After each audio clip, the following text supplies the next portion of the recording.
That's okay. I mean, it's a situation that was.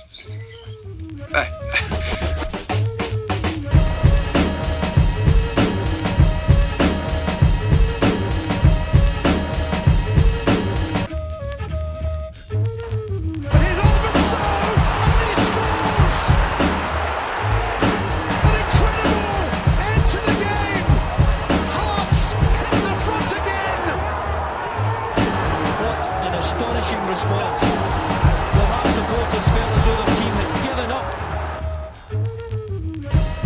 up. Ladies and gentlemen, welcome back to We Have No Cares. I'm Nick O'Hay, and that is it Robert Borthwick.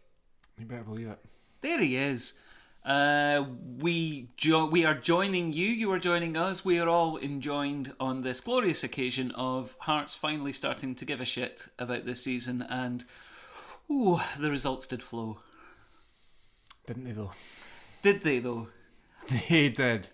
They truly did. I mean, I'm partly asking because I was contractually obliged to watch Nîmes versus PSG tonight, which was not as interesting as the Hearts game. So I've caught up, but I'm not as well versed as Rob, who lived it, who experienced, who breathed it. Mm-hmm. So we'll be looking to you for your valuable insights into Heart of Midlothian absolutely fucking scudding Dundee. To within an inch of their worthless lives. Just scudded them right up the farter. Yeah, absolutely. I mean, not only do they misplace emails, they misplace defences as well. That was a fucking shambles from Dundee Football Club. Yeah, there was certainly part of that indecision of sort of like, are we there? Are we not? And so, I don't know. It's almost as if they haven't played any games of football together ever. As a defence, as a goal, I mean, we all know it was Jack Hamilton in goals, but just as an entire rear guard, they were wide open, and it was just magnificent to see. It really was. They're rubbish. They're meant to be our biggest rivals this season. They're pish. Absolutely atrocious football. They've got some good midfielders. Everything else, rubbish. Well, I mean, the main to take a very big picture to this, my contention before we started this season is that not that Hearts could win every single game in the Championship.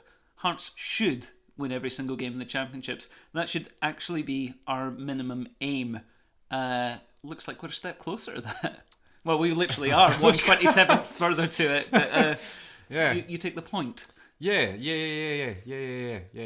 If that's yeah, I mean, I can imagine. So other teams will be better organised than Dundee because Dundee were not organised even slightly. Even slightly. Not one piece. No. They were as disorganised as Paul McGowan's hair. Jesus, what is going on with that, man? Just admit defeat.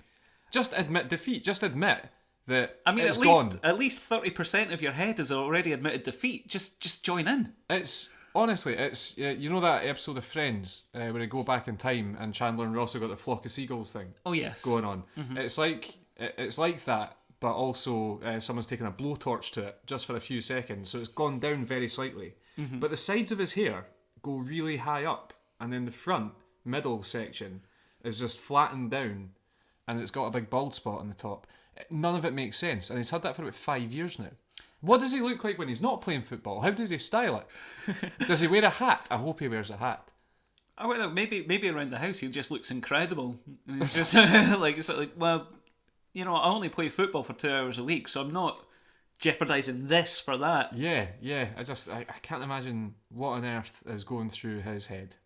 What I just or what is going on his head. What I just enjoyed about that was that you took what we would charitably call like a 6-part explanation of his hair, which is like 5 more parts than you normally need for hair. Yeah, but only half the amount that you actually need for his hair. I mean, I've really you've only scratched the surface. I've streamlined this. We need an image stat. Well, he was present as Hearts scampered loads of goals past him. So without further ado, let us begin. All right. With the return of you and mine favourite Hearts paternal dad figure. Yeah, I mean, I didn't think you were going to go there, but yeah. I just kind of think of him that way. It's because he's got grey hair. I mean, he's way younger than me, but but Michael Smith. Yeah, he must be about the same age as me. Yeah, great to have him back. Him and Liam Boyce going straight into the starting lineup after their international endeavours. with Northern Ireland, and yeah, just immediately having him back in the side made us about 10 times better. And immediate signs of that Dundee disorganisation in his goal, because my word. Well, even somebody as beautiful and wonderful as Michael Smith, you don't expect him to meander up the side, play a couple of passes and just turn up in the striker's role. Do you remember after the Inverness Caledonian Thistle game we were purring about Mr. Josh Ginnelly and sort of saying like, wow, he's going to cause some damage on the right hand side. Dundee looked at that and said, just put no one there. He doesn't have to beat anyone if there's no one there. And they did that for the entire first half, which meant that Michael Smith could just sort of wander up the side of the pitch as well and just be like, it's loads of space here. I might just try and do something. He did that, played it into Ollie Lee, who had loads of time, who then tickled a ball into the box. Not really meant for Michael Smith. Meant for, I think it was Liam Boyce, who, as it sort of went past, it looked like a sort of mating scene from an Attenborough thing, as the two players were just on top of each other. The Dundee and the Hearts player were just sort of intertwined, and I was like, what on earth is going on there? And then 2 seconds later, Michael Smith had scored, and I still don't know what was going on there. They were just lying on the ground together, these two players. Some sort of modern ballet. Yeah, I think it was Lee Ashcroft and Liam Boyce. I just didn't understand it. It was great. But it did help us to understand the human condition a bit better. Indeed, yeah. Possibly. Well, we have to move on because there was loads more goals, and that man who was being ignored on the right was then ignored on the edge of the box after a set piece. Yeah. Decent enough ball in from Jamie Walker. Got ahead of it. It was a great first touch from Ginnelly. And he's sort of when he's striking the ball's actually moving away from goal. It was quite a weird touch that he took, but he hooked his foot around it. And unsighted Jack Hamilton went directly through Liam Boyce's legs after having gone through another couple of bodies and went past. A hapless flapjack in goals, and Ginnelly seemed to very much enjoy it because there's no crowd noise or anything. You heard a very loud woo as he did his knee slide, which was fantastic.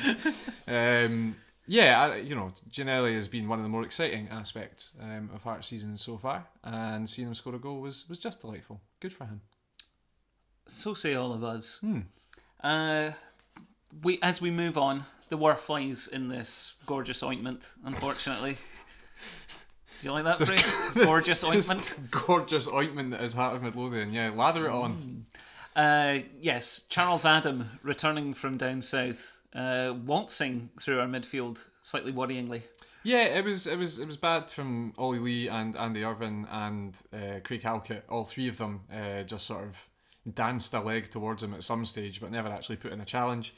I would say that Charlie Adam is looking like he's still far too good for this level. He's probably a top flight standard player. Most of us kind of thought that he might be, but we weren't sure. Haven't seen him play in ages. He is. Whenever he got on the ball, he was playing great passes. He was just doing sort of quite good things in the middle of the park. It's a great strike to go past Gordon. Gordon completely flat-footed. But yeah, real question marks over how we defended that. It's Graham Dorrans did it in the second half as well. Almost exactly the same thing, whereby he just ran sideways and went past everyone. Some slight question marks there. But it was a very good goal. Yeah, I mean, you're right in the sense that Charlie Adam looks a cut above this level when you see how he plays football. But the goal was made all the more disturbing because Charlie Adam, along with McGowan, is part of Dundee's Dad Bod All-Stars. And it didn't look great to see a figure that wide getting through quite so easily. Charlie Adam has been doing that for 15 years. Well, yes, quite. Whilst looking like that. He's looked like that for a long time. Actually, he probably looks better now. He's just, done the opposite of McGowan and admitted defeat with his hair and just shaved it all off. The teeth are still a real issue. But yeah, it was completely against the run of play. Very decent strike. But Irving and Lee, that was worrying to see quite how easily he drifted past them. Less worrying from a Heart of Midlothian point of view was the amount of space that Liam Boyce was found in the penalty box before our penalty. What a goddamn dummy. That was Jordan Roberts. I think the ball came from Kingsley, and Roberts doesn't even really sell the dummy. He just stands there with his hands on his hips and the ball goes through his legs, and 2 Dundee players are completely taken out of it, leaving Liam Boyce with the freedom of the box. His blushes spared by the fact that the footballer Jordan Marshall just so happened to dive in with his arm above his head, because it was an awful attempt at a finish from Boyce. He was like waving at the sports scene punditry crew. When you're diving in desperately, your arm does naturally go up like that. I feel bad for him that the ball just so happened to hit him, but really, like, that was Boyce slipped as he was hitting it. Oh yeah. You'd imagine if he hadn't have slipped, he would have scored anyway, but he did slip. It was a quite comedic effort on goal, but then he stood up and just very, very confident penalty. It's like the pen. I mean, it is a shame on Craig Whiten after we were literally singing his praises in the last episode. But Boyce just is better. He's just better. He's just better as a striker, but everyone knew that.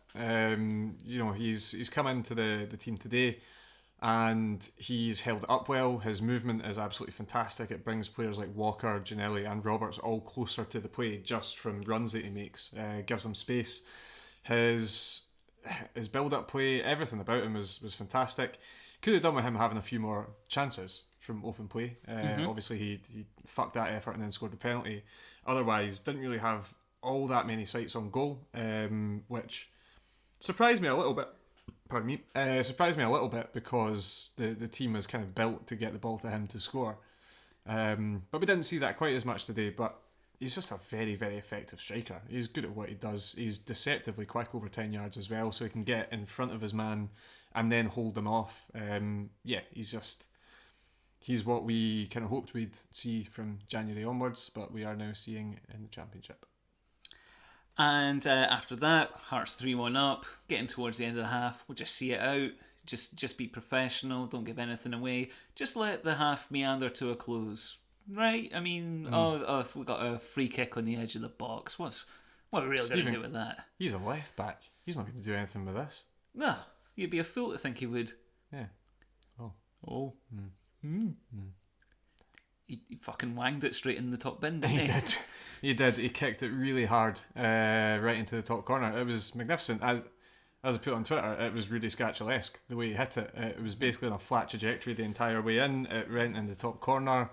Now, I'm not going to claim I knew a goddamn thing about Stephen Kingsley before he signed for Heart of Midlothian, but I did not know that was a possibility. No, I mean, it was his free kick that won us the first penalty against Rovers the other day, so I was like, he takes free kicks. Cool.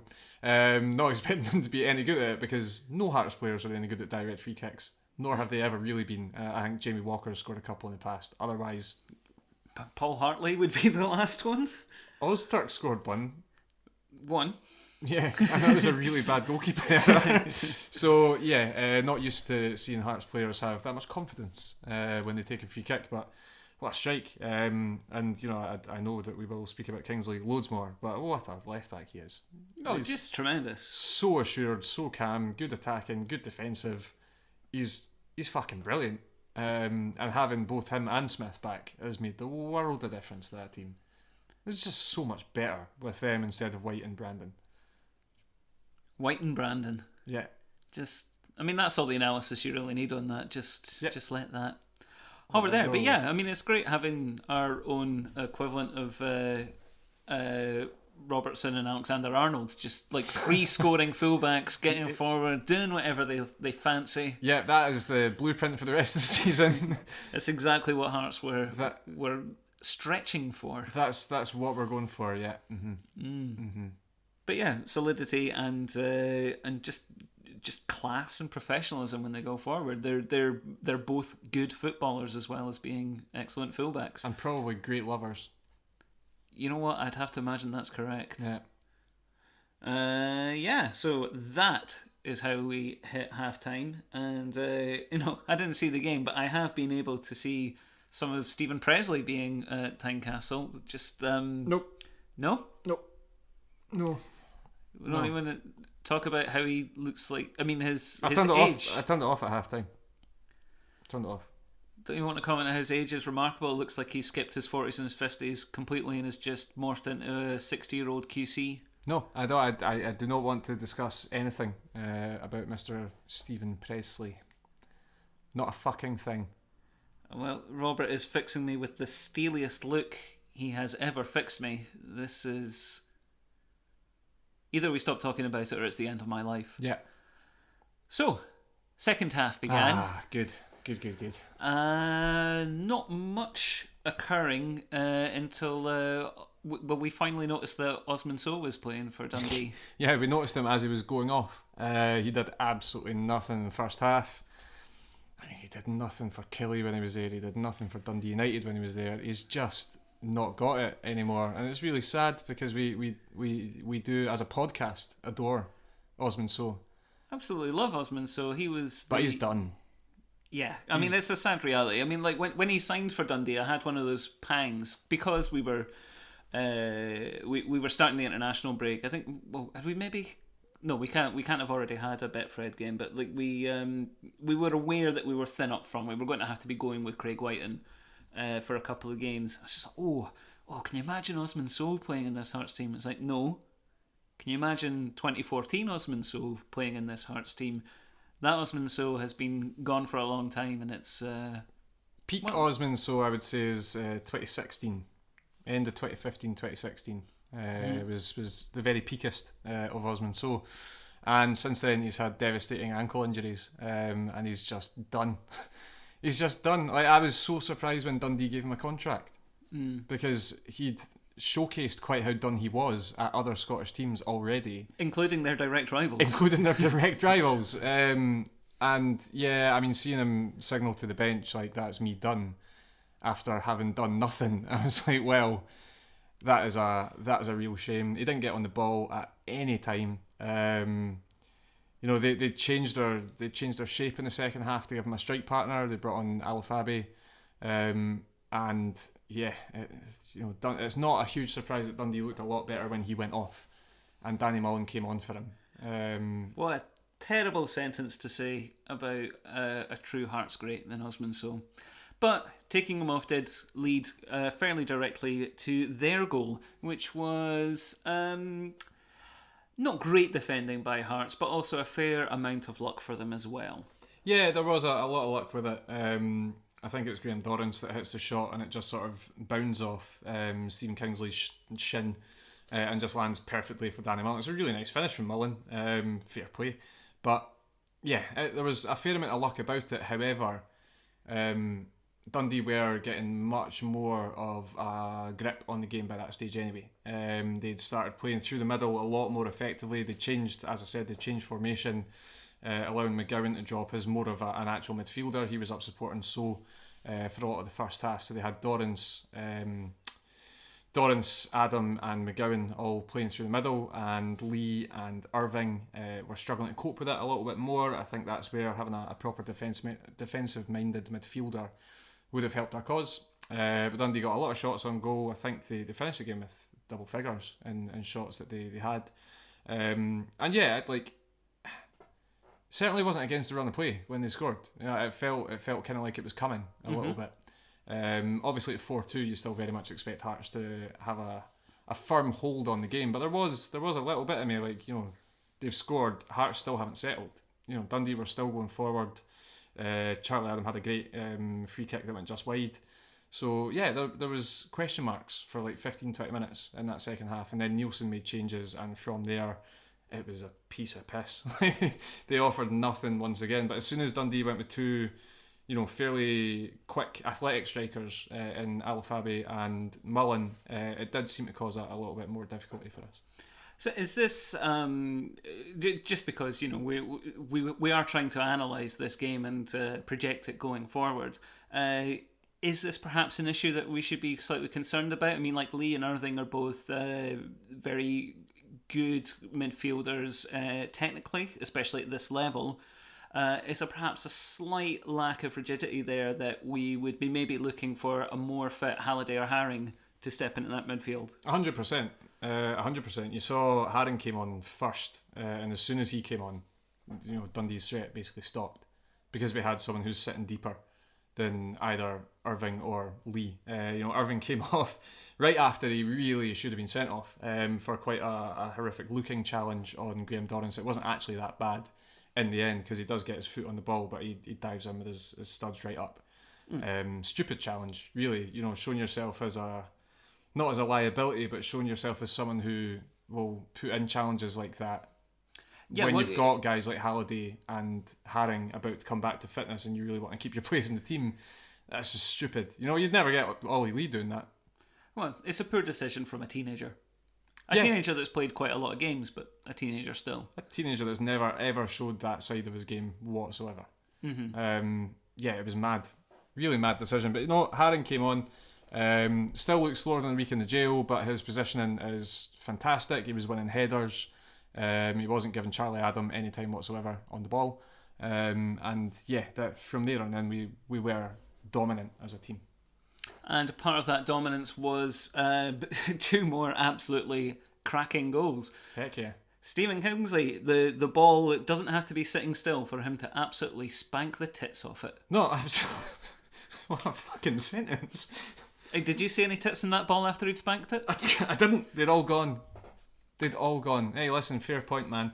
It was, again, the fullback getting up to support because Dundee were still allowing Hearts all the time and space on the wings. Jordan Roberts holds the ball up really nicely, plays it out, and I mean those, when the balls come into you like that, it's so inviting to hit it, and like 99 times out of 100 that'll go like 20 yards over the bar. But he got right over it. The technique on the strike and the direction on it as well, he did power it, but that was with placement. That was proper technique on that.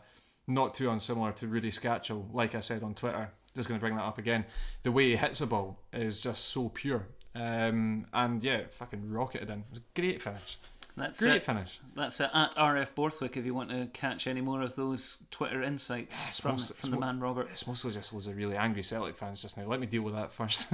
Right. Give me a few days. You've got an infestation. Let's fumigate the Celtic fans out. Fumigate my Twitter. Aye. Put the big tent round it. I can't remember the last time we had a left back who hits a ball like that. A left back? No. I mean, our best left backs have obviously been Gary guys Naismith. like Wallace and Takis, but neither of them were particularly renowned for shooting them. I mean, I guess you could. Gary Naismith scored a few. I guess you could go for Austin McCann against Celtic. Similar. That was very much a one-off. Similar position from Kingsley's goal there as well. Yeah, Stephen King, the new Austin McCann. That's it. Yeah. That's what we'll bill him as. Just absolutely fucking magnificent to the extent.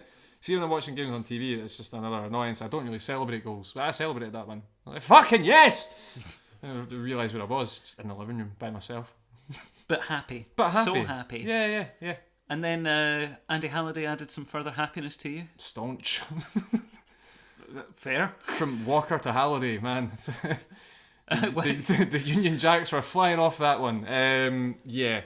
Jamie Walker driving through the middle. Walker was great again. Probably deserved a goal for the amount of effort he put into that game. He was superb. Maybe another discussion point for another time. I don't see where Stephen Naismith fits into this team. Drove through the middle of the park, danced past Charlie Adam and played it out to Halliday. Takes one touch, fires it across Jack Hamilton, who I think, got to assume Hamilton must have been thinking that a cross was coming or something, because from that angle it does feel weird that the keeper's not getting arms on it. Feels like the reactions are slow. But rocketed into the corner and he looked delighted. Good for him. Good for him. And that wrapped up Heart of Midlothian 6, Dundee Football Club 2. Such a lovely thing. Dundee losing 6-2 is like their specialty as well. So when it got to 5-2, I was like, go on. Fucking go on. You want to. This will kill them. Before the league has started, this will kill them, and hopefully it has. Hopefully. Immediately post-match, we got one of the most welcome sights I thought I'd seen in this nascent season, because Robbie Nielsen so far has just been wearing very sort of sensible attire on the touchline. Inclement weather, no fans in the stadium. I think he was... maybe wanted to just get his head down and get some points on the board. But post-match, he turned out in an absolutely magnificent tweed jacket. just made my heart sing, especially when you contrast it with James McPake being dressed by like a guy who's maybe overtaken a small town pub and is trying to convert it into a wine bar.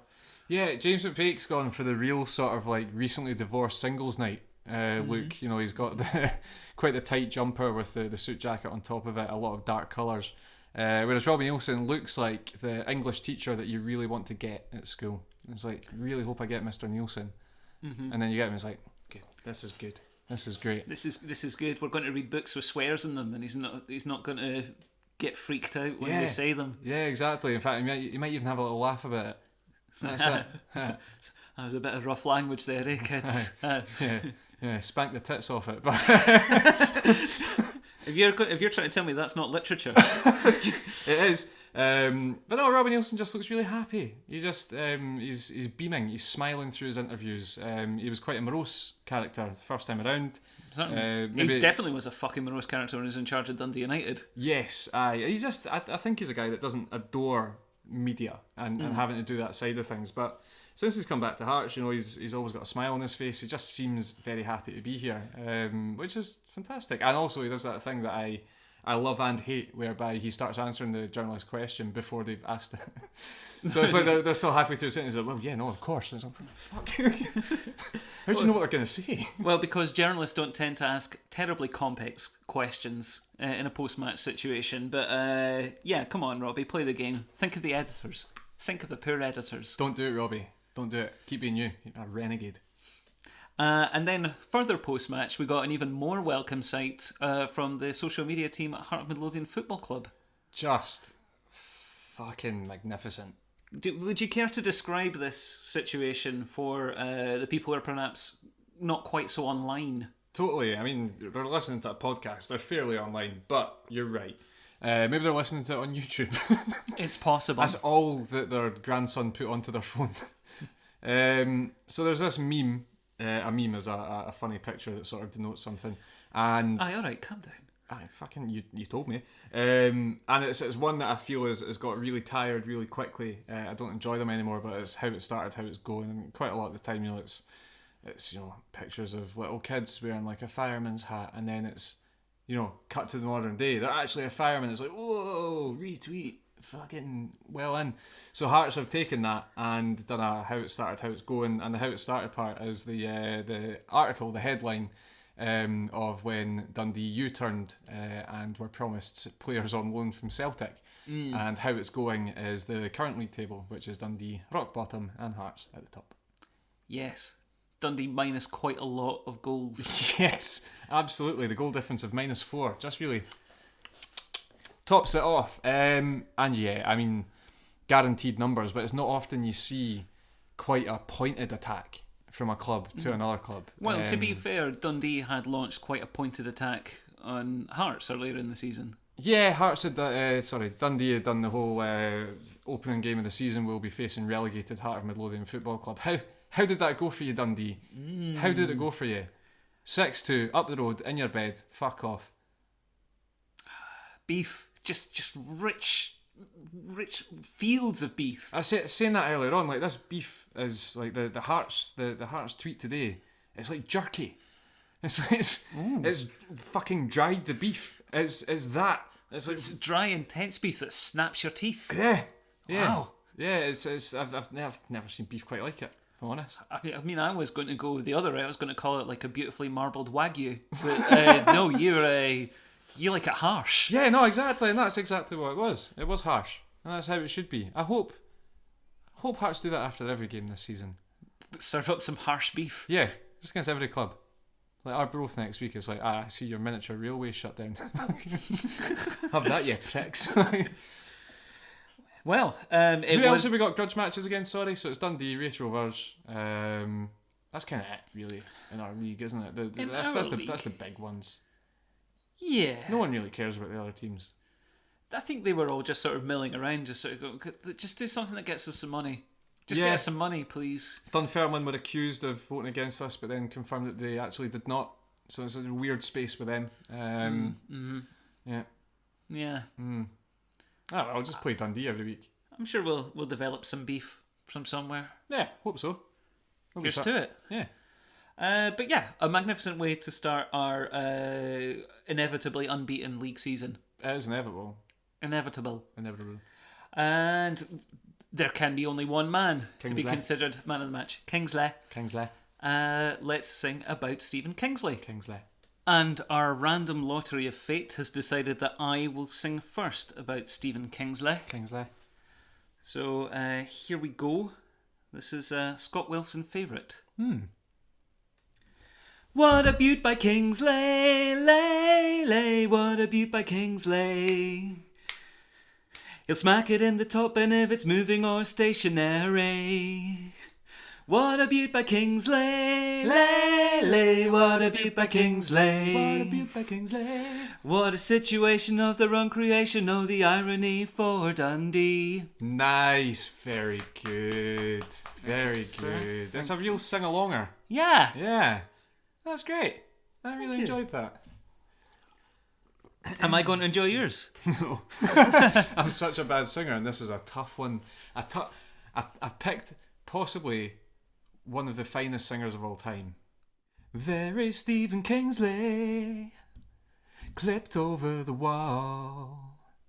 Very Stephen Kingsley, calmness on the ball. Rattled up the Dundee, broke their little hearts. On the ball, cool as fuck, scores goals with a blast. When you see Stevie Kings, then you might understand he's a baller. Stephen Kingsley is the way. Ba, ba, ba, da, ba. I don't know what you're talking about. Well, first of all, let's get that out of the way. Thank I don't know you. what you're talking about. It was beautifully delivered. Thanks, A man. very soulful baritone. Yeah, absolutely. All for him. You transported me. Yeah. I won, though. Yes. Fucking without question. Took me so long to write that. It's fucking rubbish. It's not an easy name to put into things. It I'd really had isn't, one yeah. half written to Bring Me to Life by Evanescence. Hey, look, don't blow your wad because I get a feeling we're going to be singing a lot more songs about Stephen Kingsley. Are we going to double dip on Towards the end. Kingsley? There's 27 games plus cups. That's true. There's a lot of players as well, though. That's fair. Halliday's going to be an easy one. We're absolutely never singing a song for Jamie Brandon, though. Well, you never know. You never know. It's the championship. You never know. We're never singing one for Eddie White. No, absolutely fucking not. You can pay me. Great. Well, that brings an episode nearly to the end, but we, of course, have to bring this train charging into the Beef Report station and load up with masses of beef for our broth. No. What have we got for... Won't do it. Won't do it. Magnificent club. Magnificent people. Great manager. Great people. Great people at that club. Won't say a bad thing about them. Absolutely not. It's close to Dundee. I mean, that's That's a negative. yeah. You That's- have to kind of go through Dundee to get to it, don't you? Yeah, you do. You have to go like right through the heart of Dundee. It's easily the worst part of our growth is having to go through Dundee both ways. Oh, wow. Fuck, how... Yeah. I wouldn't want to... No. I once had a smoky in Arbroath, which made me feel very ill. Oh, yeah? You know, perhaps if I tucked into some good old-fashioned beef instead, Well, that's I would it. have had a much nicer evening. That's it. I mean, you know... Yeah. There's nothing bad to say about Arbroath. Great football, great people. Great people at the club. So 3 episodes in, the Beef Report is already I can't massive do stumbling it. You block. can't make me do it for Arbroath. I can't do it. They wear maroon. There's another thing. They do steak and haggis pies. They're amazing. All right, I can't do it. fine. It's a cool stadium. We'll move on then. Can we just do Dundee again? Jeez, yeah, sure. Fuck those guys. Fools. Honestly, just such arseholes. Yeah. Yeah. I'm so happy that little niggly tweet they sent out. It just completely backfired on them. It's so Dundee as well. Absolute basket case. Well, for more wonderful beef like that, join us next time when Rob will be crying into his smoky because we will have absolutely destroyed Arbroath. I still want us to fucking demolish them. I want us to dismantle them. And we will, Robert. Yeah. I'm not stepping out on any limbs here. I'm firmly strapped to the bow. We're going to murder them. I'm stepping out on a limb and saying they're probably better than Dundee. 5-2. It is a way. Yeah. Well, we mentioned Robert's Twitter handle earlier, but just reiterate it for the cretins at the back. At RF Borthwick. That's F the one. for Francis. Is that right? Yeah. Francis. You don't know that? Yes, I did. Yeah, you did. I'm at Nickel Hay. Yeah. I'm not even giving away a glimmer of my middle name in there. I don't need to. First and last. It's absolutely fine. We Have No Cares as well. Follow us there if you don't already. Yeah. We have no cares at gmail.com. If you want to email us. Have we ever received an email? Very, very rarely. Is it just password resets? Mostly. No, nobody. Who needs to email when you can just fire off a tweet saying, fuck the Hibs? Yeah, that is true. But if you want to use electronic mail, then it's there. The option is available to us all. We're living in the 21st century. Absolutely. And until we come back from a very non-21st century stadium, Steve Crawford. Ah, yes, indeed, it's fun time. Gute Flanke von Hemmel. Achtung, die Schotten im Strafraum, den 2:1 führen. Was für ein Weihnachtsgeschenk. Robbie Nilsson.